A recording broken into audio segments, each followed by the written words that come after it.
الرحمن الرحيم. الحمد لله ذي الجلال والإكرام، والصلاة والسلام على سيدنا محمد خير الأنام وعلى آله وصحبه البررة الكرام وعلى كل من سلك سبيله واقتفى خطواه من أئمة الأعلام. أما بعد، Mheshimiwa mjumbe wa Baraza la Ulama Sheikh Hamid Masudi Jongo, Mheshimiwa mwenyeji wetu, sababu ya sisi kukusanyika hapa, Sheikh wetu, mzee wetu Sheikh Isa, Sheikh wa mkoa wa Pwani Khamis Mataka, Khamis Mtupa, mzee Mataka, kwa sababu ninaye saa zote tutapita mfupi. Sheikh Khamas, Sheikh wetu wa wilaya, na mashekhe wa wilaya nyingine, Sheikh Abdul Qadir wilaya ya Bagamoyo mkoa wa Pwani, Sheikh Abdul Rahman kadhi wetu wa wilaya ya Kuranga, mashekhe wote wa kata na viongozi wote wa baraza, kila mmoja kwa nafasi yake, wazee wangu, wageni waalikwa, mashekhe kutoka mikoa ya mbali, Kigoma, Mwanza, Dodoma kama nilivyosikia, ahlut tariqa na muridi wote, madarisi mbalimbali ambazo zimehudhuria, waalimu, maustadhi, maimamu na baba na kina mama, assalamu alaikum wa rahmatullahi wa barakatuh. Kwanza, baada ya kumshukuru Mwenyezi Mungu Subhanahu wa Ta'ala jalla jalalu, na kutaka rehma zimwendee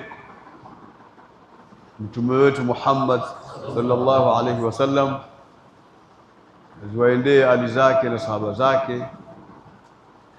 na wenye kuwafuata mpaka siku ya Kiyama. Nimshukuru Sheikh Isa ambaye yeye ndio sababu ya sisi leo kukusanyika hapa katika maulidi makubwa kama haya na hadhara kubwa kama hii ya kitarika. Ametutendea haki na namshukuru kwa sababu hapa katikati na kupitia mwanafunzi wake kadhi wetu wa Dar es Salaam Sheikh Kitogo amefanya kazi kubwa sana ya kunikumbusha, sio kunialika, kunikumbusha, kwa sababu alishanialika kwa muda mrefu sana tangu kipindi nilipokuja katika hadhara ya Sheikh Hamid Masudi Jongo. Kwa hiyo amenikumbusha niweze kuhudhuria hadhara ya leo. Na hadhara ya leo hii, kwa siku hii na tarehe hii, nilikuwa na hadhara nyingine kubwa, lakini nimeiakhirisha, nikasema endeleeni, na nikamtuma mtu aniwakilishe ili mimi niweze kuhudhuria hapa katika hadhara ya Sheikh wangu Sheikh Isa. Mwenyezi Mungu amhifadhi na amlinde.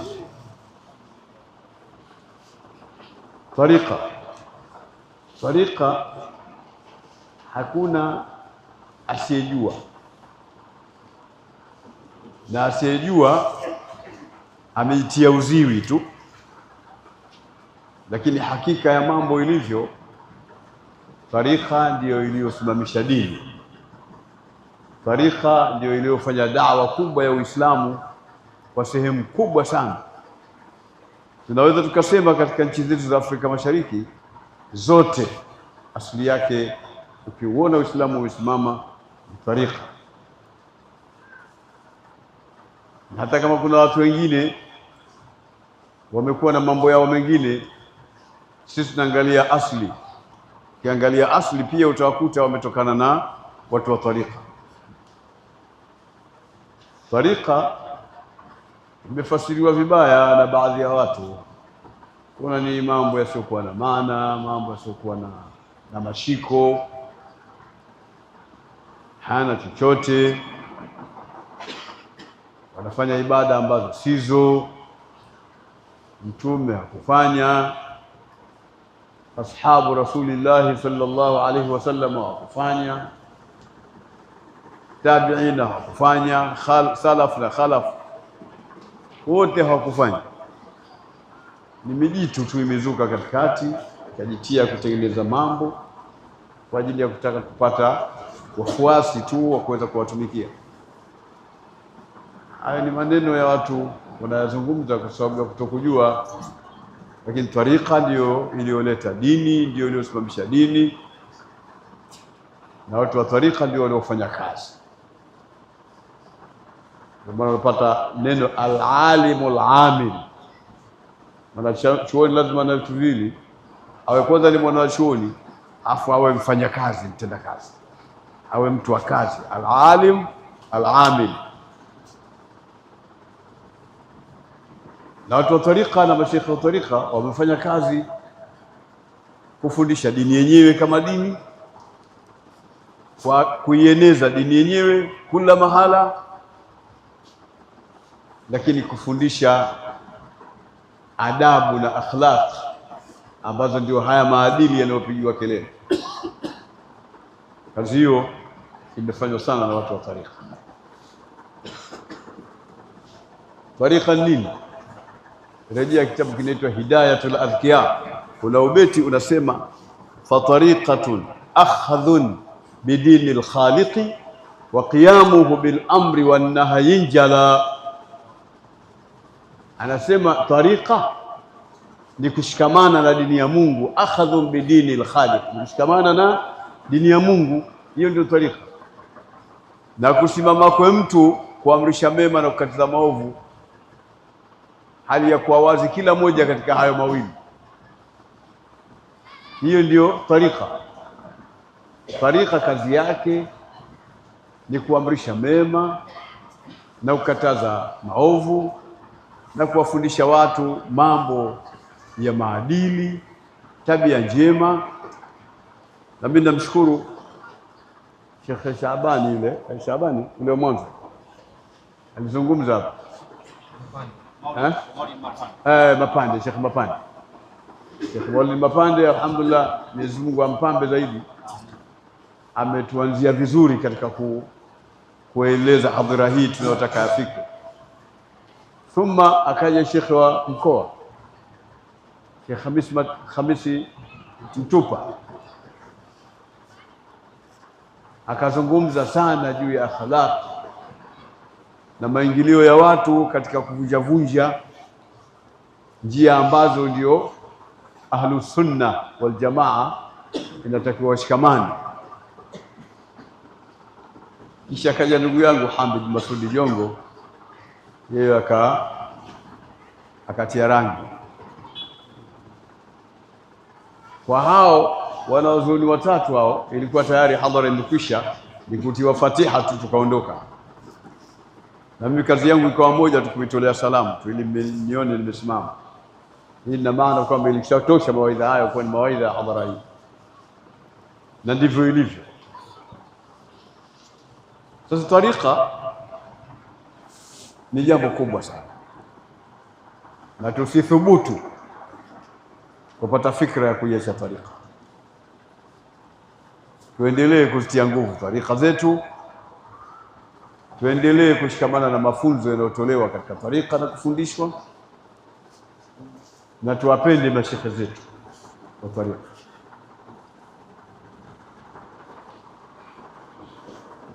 Hata babangu Sheikh Zubair ibn Ali pia alikuwa ni mtu wa tariqa. Ni mwenyewe pale nyumbani ni kama hivi unavyoona zawiya namna hii. Zamani nilikuwa naona anatumwa mtu kama hivi na Dar es Salaam kwa mguu, kisha ana tatizo anakwenda mpaka kule, anafikisha ujumbe. Hakuna simu sini, hakuna chochote na simu zilizokuwepo za kukoroga. Mawasiliano, anaambiwa shawishi, nenda Dar es Salaam mfate Sheikh Jongo, kisha uende Pwani Kibaha mfate Sheikh Mtupa, peleka barua hiyo, siku fulani kuna hadhara hapa, hudhuria. Yule anasema asante Sheikh, sam'a wa ta'a, anaondoka anakwenda anapeleka. Nimeona hivi kwa macho yangu, yamefanyika namna hiyo. Ile ni taa. Nazungumza hapa na Sheikh Jongo, amegusagusa na amezungumza sana Sheikh Mtupa. Dini haiwezi kaenda kisha kitu kinachoitwa as-sam'u wa ta'a kama hakuna. Watu hawasikilizi viongozi wao, hawawatii viongozi wao. Lau Mtume sallallahu alayhi wasallam asingelitiiwa na Mungu, ameamrisha atiiwe Mungu na Mtume, na asingesikilizwa, dini ingefikaje hapa ilipofikia? Kwa hiyo nashukuru mashekhe zangu wamefikisha. Mimi sitaki kuingia sana kwenye upande huo, nitoe tu wasia wangu kwamba tuendelee kushikamana na ilmu. Sasa ile ilmu iliyozungumzwa na Sheikh Mapande na Sheikh Mtupa na Sheikh watatu na Sheikh Jongo, tuendelee sasa kushikamana, tusome sana, na kama alivyosema Sheikh Mtupa kwamba watu wa tarika wanasoma katika sehemu mbalimbali, wanasoma kwa mashekhe mbalimbali. Kila mmoja ukimuuliza hapa atakwambia msoma kwa shekhe wawili, watatu, wanne, kuonesha kwamba alichukua vionjo katika mashekhe mbalimbali. Ndio maana wanajengeka, wanakuwa wazuri, wana uwezo wa kuongoza, wana uwezo wa kufikisha, lakini wana uwezo wa kulea. Sababu dini inasimama kwa vitu viwili, al-ilmu wa tarbiya. Al-ilmu wa tarbiya, elimu na malezi. Watu wasomeshwe kwanza wajue, lakini watu walelewe vile vile, malezi yaliokuwa bora, wawe na maadili, wawe na akhlaq. Nimesomewa hadithi hapo kwamba Mtume amesema kilichosababisha mimi kubauthiwa, kuletwa katika ulimwengu, ni kutimiza tabia njema. Kwa maana kwamba tabia njema zilishatangulia toka mitume waliopita huko nyuma, Mtume amekuja kukamilisha. Sababu wasema kila jambo limekushafanyika kwa mitume waliotangulia, illa mawdhi'a labina, huko mahala pa tofali moja tu. Jengo lote lishakamilika, sehemu ile ya tofali moja ndio iliyobakia. Mimi ndio tofali lenyewe, Mtume anasema. Kwa hiyo amekuja kutimiza tabia njema. Tabia njema utazipata katika watu wa tarika. Wao mpaka leo kazi yao kuheshimiana, kupendana, kukaribishana, kutembeleana. Angalia wakubwa zao wakoje, waheshimu, na wakubwa nao wanawapenda waliokuwa chini. Hiyo ndio tarika.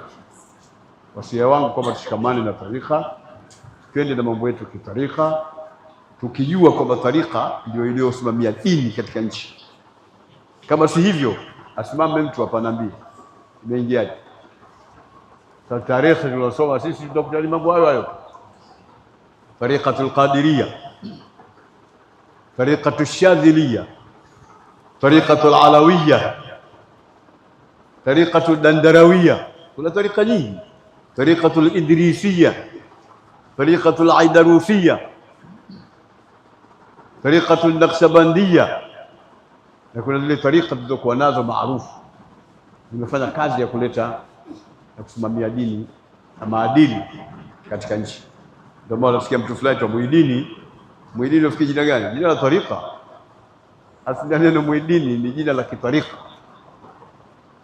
Muhyiddin. Wakina Abdul Qadir Jailani ameitwa Muhyiddin, na tarika ilikuwa ya shekhe wake. Alipokufa ndio yeye akaichukua ile tarika, akaiomba apewe yeye. akainasibisha jina lake ikaitwa Tariqatul Qadiriyya.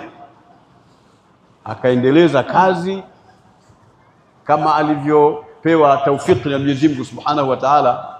Hafanyi darsa ila watu zaidi ya laki wako wanasikiliza darsa lake. Alikuwa ni mtu mkubwa na alikuwa mtu mwenye kutakarab kwa Mwenyezi Mungu Subhanahu wa Ta'ala. Tumeambiwa hapa tusali, tufanye ibada, tuwaige watu wakubwa kama hao. Siku moja Abdul Qadir Jailani qaddasallahu sirrahu al-aziz alikuwa amekaa na wanafunzi wake na wazee mustami'un, anatoa darsa, kisha akaja jini kumjaribu kama ana uwezo wote, ana uwali kweli. Lakini kama unavyoelewa majini wengi wanajigeuza sura ya nyoka wengi. Ndio maana hata Mtume sallallahu alaihi wasallam anasema ukimwona nyoka usimuue tu hivi kwanza, msemeshe. Kama wewe ni nyoka ni jini, ondoka hapa, nenda zako. Kama wewe ni nyoka tu kawaida, nyoka kama nyoka, haya bakia. Ukimuua, ikiwa ni nyoka wa kawaida atakufa kama nyoka wa kawaida, na ikiwa kama ni jini anakufa vile vile alivyojigeuza, anakuwa anakufa kama nyoka anavyokufa ule wa kawaida. Lakini itakuwa umemuua jini na wewe hutadhurika kwa sababu tayari ushamsemesha. Akaja nyoka akaingia.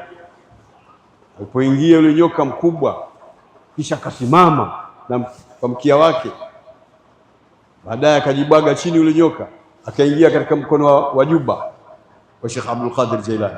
Sheikh Abdul Qadir Jailani wakati anatoa mawaidha tu anaeleza watu naam, yani watu naam, lakini waliombele wakana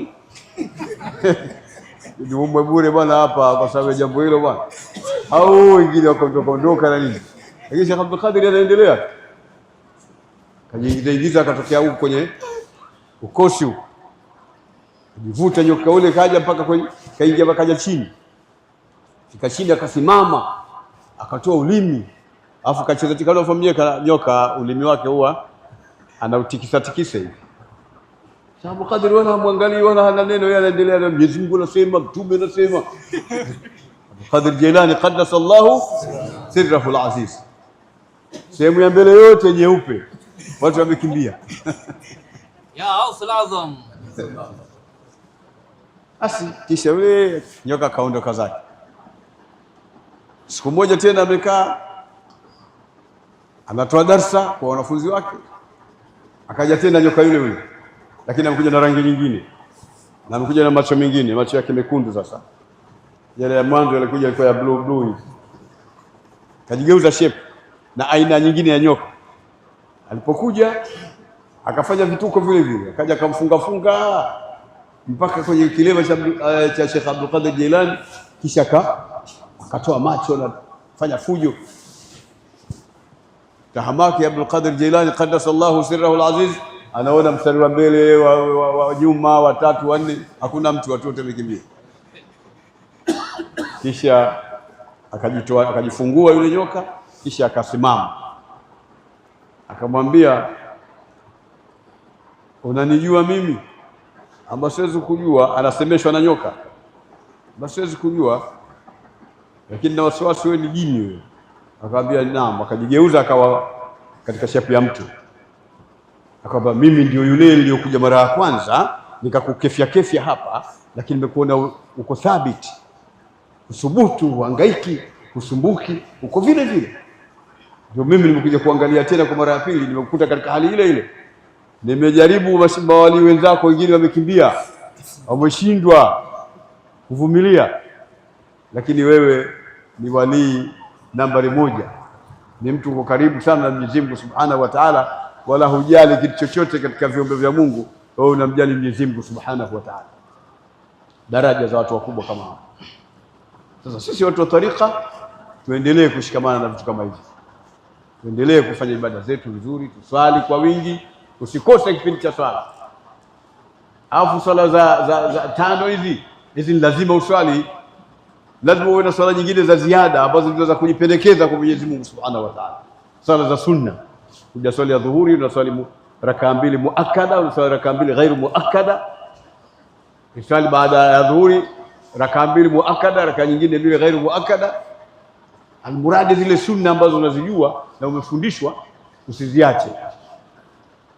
Usiku usimame ufanye ibada kwa ajili ya kujiongeza daraja. Wa salatu al-layli masafatuha fadhhab fiha bil fahmi waji wa ta'ammalha wa maaniha ta'ti al-firdaus wa tanfarij. Sala za usiku zinamweka mtu katika daraja kubwa. Rak'atani fi jawfi al-layli kanzun min kunuzil janna, ni hazina.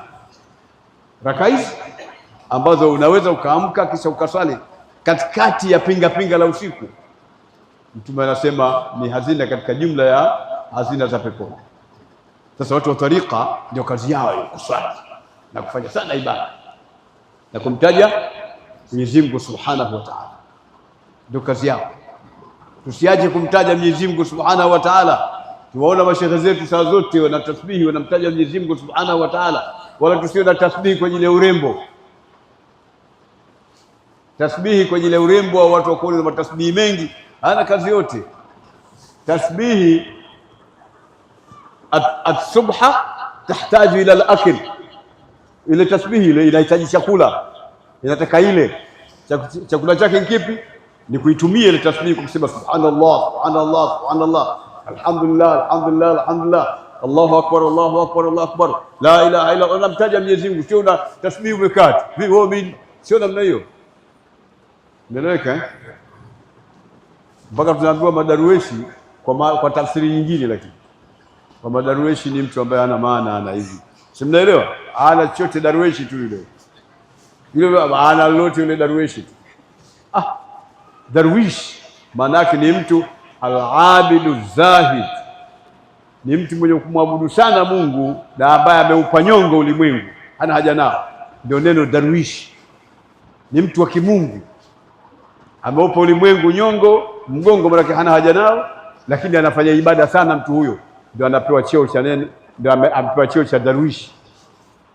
Na huku katika tarika ni mtu anatumikia sana mambo ya tarika na kutumwa na Abul Murid, na huko anahangaika, amesimama khidmatan lilislam walmuslimin watarika huyo.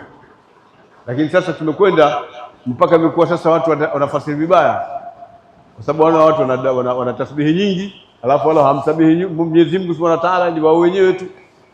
Darwesh tu ana neno huyo, wala usisumbue darwesh. Mtu wenyewe mtu darwesh tu shaka. Kumbe darwesh ni cheo kikubwa ameitwa darwesh kwa sababu ni mtu mwenye kumwabudu sana Mungu na ni mtu mwenye kuupa ulimwengu nyongo, ana haja nao. Huyo ndio darwesh. Kwa wasia wangu, tusomeni, tufanye mambo yetu kwa ilmu, kwa ujuzi, tuweze kuuliza, tuweze kujibu, tuweze kusomesha, tuweze kueneza dawa kwa Waislamu, tuhuishe hizi tarika zisije zikafa. Kuna kipindi katikati nyuma kule, miaka ya nyuma, nilitaka kama kufa hivi. Walitokea watu wakazi crash, alafu wale watu wa tarika wakawa hawana namna ya kujibu, ikawa sasa wanaona sije kwa kweli kwamba tunajihangaisha. Sije kwa kweli tunajihangaisha tutakuwa watu mpaka akatokea vijana sasa kama kina Sheikh Hamisi Mtupu akaanza kueleza. Na mimi kule kwetu nilisema sana juu ya mambo ya tarika, ni mtu wa namna gani. Tukaingia katika vitabu vya tarika kueleza tarika ni kitu gani. Kule Maghrib mimi nakwenda sana maeneo ya Morocco, kule tarika kweli na tarika Tijania kule ya Ahmad Tijani. Nishakwenda mikuzuru mara nyingi msikitini. Hata siku moja nimekwenda nikaingia nikaswali pale msikitini, nimaliza kuswali nikaenda kumzuru Sheikh Ahmad Tijani mwenye hii tarika Tijania ambayo kule watu wameishika sana, sababu madhhabu ya kule ni madhhabu ya Imamu Malik, lakini katika tarika wameshika sana tarika ya Tijania, ingawa Shadhilia wapo na Qadiria wapo na Alawia wapo, lakini Tijania ndio wameshika sana. Watu wa tarika wako kule na nyiradi zao ndefu kulikweli, watu wanafanya mambo. Anasema leo tunamtaja Mwenyezi Mungu kwa tamko la lafzul jalala mara 700. Sisi tunafanya hivyo, ile Allah Allah 700. Tutabaki peke yako tu Allah Allah, kaangalia kwa kuna mtu huko, kuna watu wote washakimbia kule wanafanya shekhi, wanaita daira, wanaweka duara hivi, wanakaa wanafanya. Hata kumuomba Mwenyezi Mungu Subhanahu wa Ta'ala. Hata siku moja walikuwa wananipa habari kule wale mashekhi wa kule, kulikuwa na jambo nataka tumuombe Mungu atukidhie haja juu ya jambo lile, atuondoshee makero na atujalie ile jambo letu liweze kukidhiwa. Kama mlifanyaje? Sasa tukafanya daira. Sasa lakini ile ikawapendeza watu wengi, wakawa wengine wakuja kujitiatia, wakaingia mle, wakafanya dua zao mpaka wakamaliza, na wenyewe huangalia siku 7 tu, inakuwa Mungu amewaitikia. Wakakaa siku 7 bado 7 nyingine manyanga. Mbona zimefika siku nyingi hajaitikiwa, kuna nini? Kama tuulizane jamani, nani mwenye amali ya ovyo ovyo katika sisi? Hakuna. Nani mwenye amali ya ovyo ovyo katika sisi? Akatokea mmoja, ndio kama huku tunaweza kumuita labda Darwesh au nani, lakini ndio mkubwa wao. Akawatazama wale watu wake, bwana wewe mchafu, umefanya uchafu juzi, ndio sababu ya kutokuitikiwa, toka. Angalia watu wenzetu walipokuwa namna hiyo. Kwa hiyo huko magharibi, watu magharibi, Senegal, Nigeria, unasikia bwana, Morocco ile zile Guinea Bissau, Guinea Conakry, kote kule tarika imeshika mpaka Cote d'Ivoire, kote kule Ivory Coast kule kote imeshika tarika kweli kweli. Hivi ninaposema kuna tarika sio ya kawaida, mpaka kumeundwa umoja wa tarika wa Afrika. Waliopewa hilo jukumu la kuunda hiyo ni mimi na mufti wa Nigeria. Tukaunda Casablanca pale, tukatengeneza viongozi. Na huku kwetu mtu niliyokuwa nimefuatana, nikamwambia huyu ndio atakayekuwepo, Sheikh Musa Ahmed Juma, nikamwambia utakuwa katika hizo kamati. Kwanza tukatengeneza Khalija, wanaita Kiarabu, kamati kidogo, ili tupate lajna, tupate kamati kuu. Tumetengeneza, tukaunda, tukatengeneza na nini. Sasa hivi iko hiyo kwa ajili ya kulinda tarika. Sasa Sheikh Mtupa ala labibi takfihi ishara, amina, mzungumza kidogo hiyo, baadaye mkiangalia muone kuna umuhimu gani wa kukusanya hizi tarika.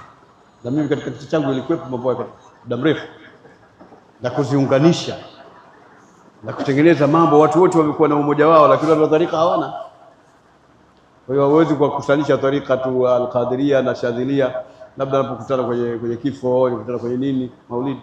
Kuwe kuna umoja wa tarika, tunaungana, tarikatul Alawiyya, tarikatul Qadiria, tarikatul Shadhilia, tunazungumza mambo yetu ya tarika, tunatoa maamuzi, tunafanya nini. Haya ni mambo mazuri sana, kwa sababu sisi ndio tumelinda dini hapa mpaka dini ikawa mpaka leo ipo. Mimi nimedokeza kidogo kwa sababu kuna watu wametoka mikoa mbalimbali, nitakwenda kufikiria baadaye. Tutakapokuwa mmekaa tayari mkaona jambo muhimu, basi lifikisheni kupitia Sheikh Khamisi Mtupa, ambaye ni Sheikh wa mkoa wa Pwani, na ndiko fikra hii inakotoka. Wenzetu kwa kufanya jambo mahala kisha wanalinasibisha na mahala pale. Azimio la Arusha kwa sababu watu walikaa Arusha sallu ala nabi, wakasema ile azimio la Arusha hapo nini Mirende, sasa azimio la Mkuranga Mirende kwa ajili ya kutaka tulinde mambo yetu. Watoto wameharibika, mashekhe wamesema hao yatakuja kuzungumzwa baadaye kwa fasaha zaidi. Nyingine ni kupendana.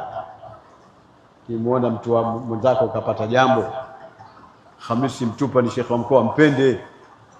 Ukimbughudhi itakuwa unambughudhi Mwenyezi Mungu Subhanahu wa Ta'ala. Ukimbughudhi unambughudhi nani? Sasa Mungu ndio aliyomweka hapa. Mungu ndio aliyomweka hapa.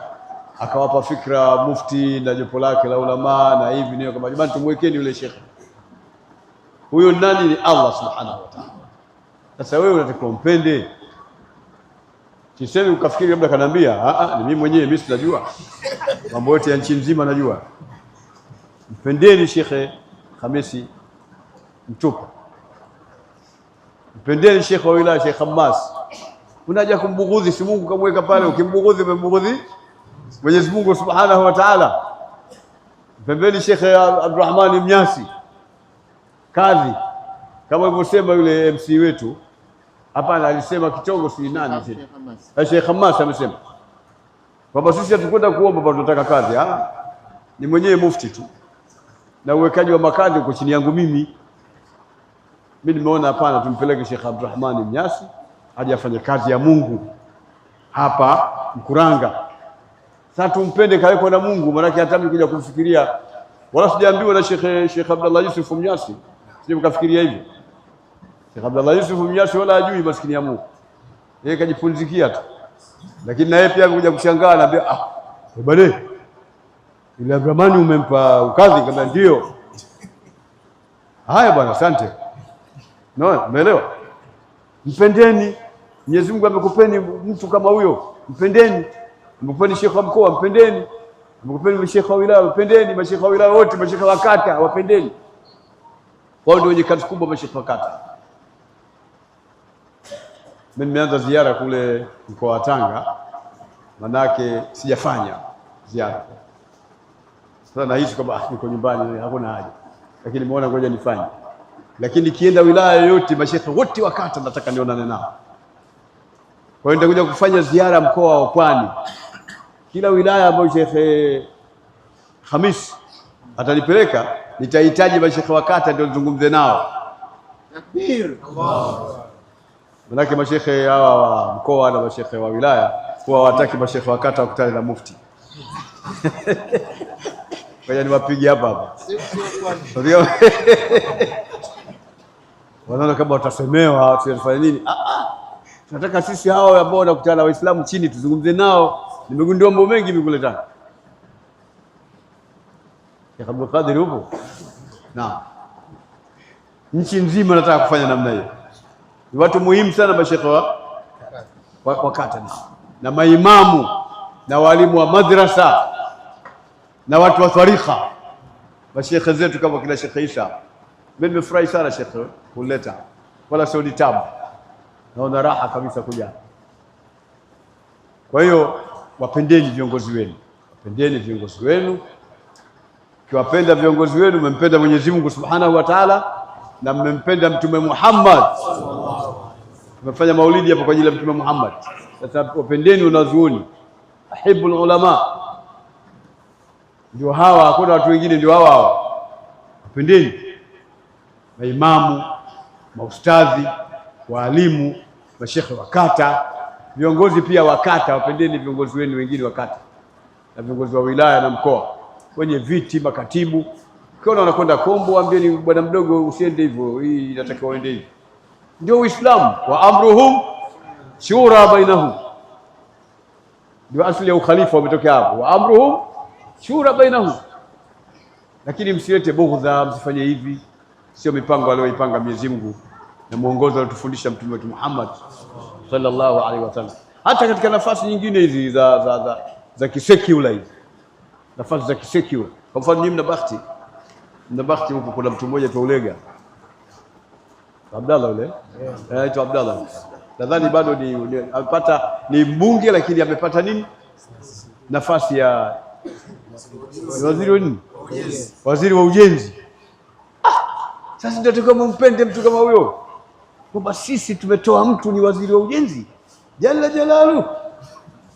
Sisi huku Mirende tunatoa mtu ni waziri kabisa, anakaa kwenye bunge, lakini anakaa kwa nafasi ya waziri.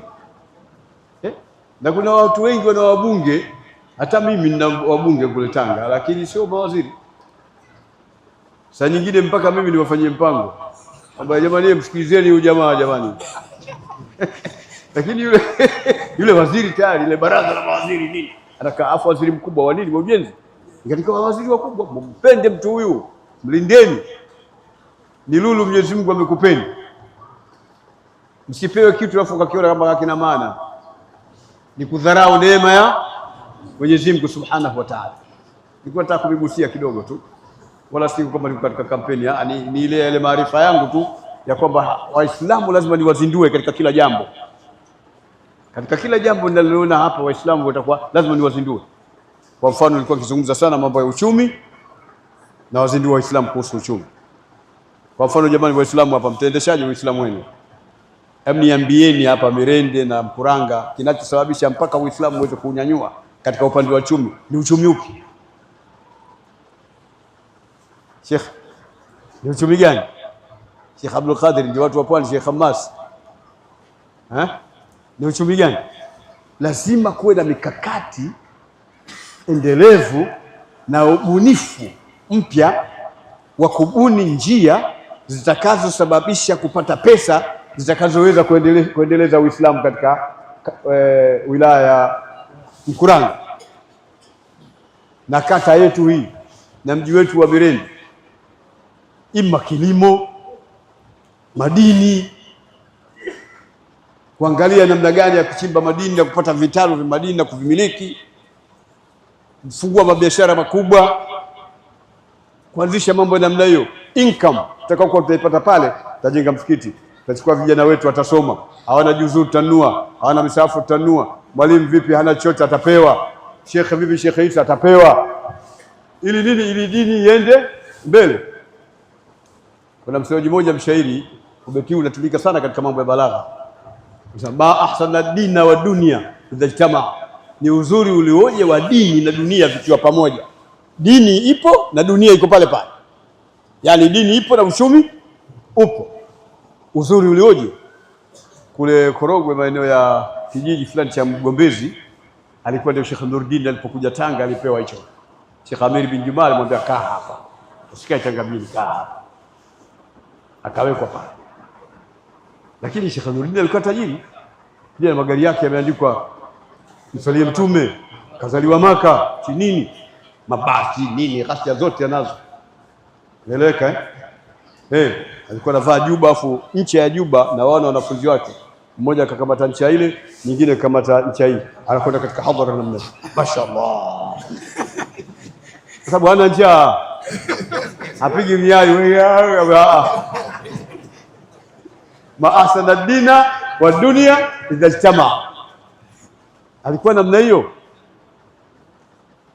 na anafanya mabiashara na ghasia, amefungua kila kitu, amefungua mashine alipokuja kule za kusaga chungu mzima na nini, magari yako mjini kule, anafanya biashara na nini, dini ikawa inakuwa. Sasa akaenda pale mzee wa Kizigua, ndio kwa Sheikh Nuruddin, kuna maulidi. Sheikh Nuruddin anamwangalia, sasa kikanzu hiki kweli anaweza kaingia kwenye nani huyu? Basi Sheikh Nuruddin anaingia ndani, anambia baba, hebu ingia ndani kajitengeneze kidogo.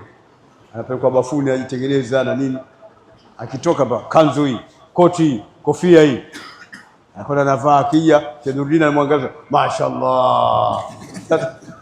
Anakwenda kwenye hadhara maulidi.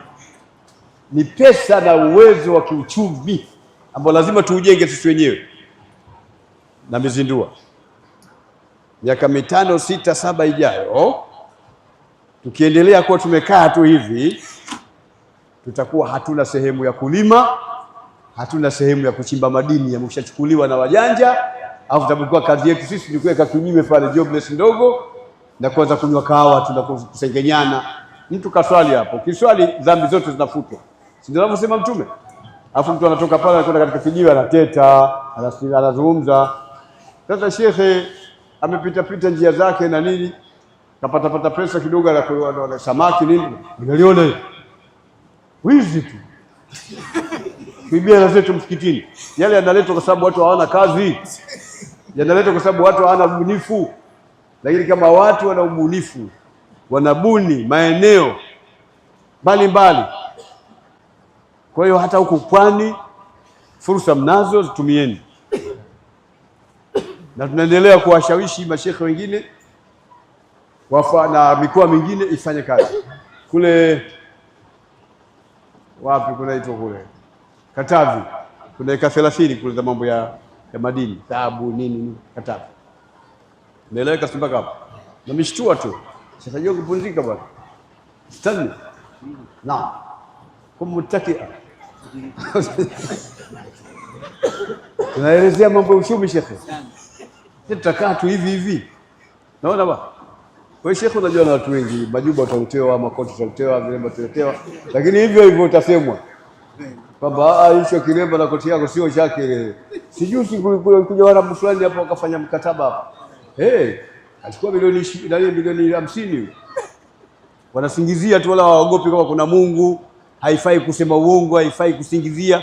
Dhambi hizo wala si dhambi tena sasa hivi. Sio dhambi tena sasa hivi. Kusema uongo, kusingizia, kudanganya, kusema jambo huna hakika, si dhambi tena siku hizi. Kwa hiyo tushughulikie masuala ya uchumi, dini na dunia. Wala haijakatazwa katika dini. Dini lazima iende na mambo ya dunia. Aya nyingi mashekhe nimewachia kazi, atakuja kufafanulia aya nyingi. Sasa nyingine mnakuwa labda hamzioni zile aya. Aya ziko nyingi. Famshu fi manakibiha, aya hiyo. Wa yumdidkum bi amwali wa banin, aya hiyo. Ni nyingi. Mlango wa zaka ukiufasiri vizuri utapata kwamba namna gani Uislamu ulitazama vile masuala ya uchumi, mambo ya wakfu, mambo ya nini. Umeeleweka Simba hapa? Naam. Machinjio yanakwenda vizuri huko pwani? Naam, alhamdulillah. Uchumi. Lakini mikoa mingine machinjio watu wanauana, wanafanya nini? BAKWATA kumejaa vitu, vimejaa namna hii. Makaratasi ya kusingiziana uongo ili viongozi wa makao makuu wafukuze viongozi wengine. Alafu unaangalia ni kitu gani? Unakuta machinjio. Sisi hatuko kwa ajili ya mambo kama hayo.